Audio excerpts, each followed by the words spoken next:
महाराज इथवर का आले असा प्रश्न नाही पडला तुम्हाला? बहलोल खानाला तोडायचा आदेश असेल तर राजा तुम्ही रायगडावर पोचायच्या त्या खानाचं मुंडकं तुमच्या पायावर टाकीन. राजा आदेश द्या. हौसाची मोहिते, स्वराज्याला आता कुठल्या खानाच्या शिराची नाही तर तुमच्यासारख्या शूराची गरज आहे. राज उद्या पहाटे परशुरामाच्या मंदिरी सरसेनापती पदाची वस्त्र आणि तरवार देऊन प्रतापरावांचा वारसा तुमच्या खांद्यावर दिला जाईल. राज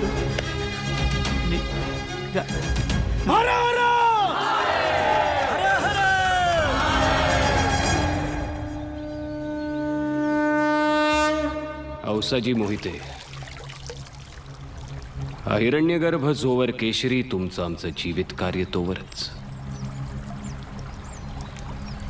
पण स्वराज्य हे डोईवर आलेल्या धगधगत्या सूर्यासारखं आहे. ते कायम धगधगतच राहिलं पाहिजे.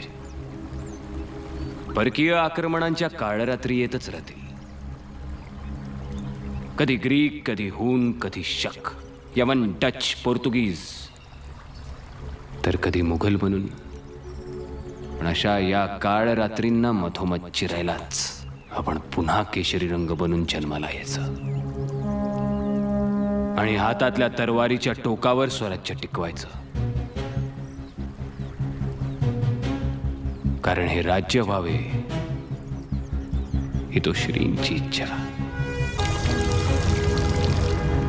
ओम ध्येयः सदा सवितृमण्डल मध्यवर्ती नारायणः सर्सिजासन सन्निविष्टः केयुर्वान् मकरकुण्डल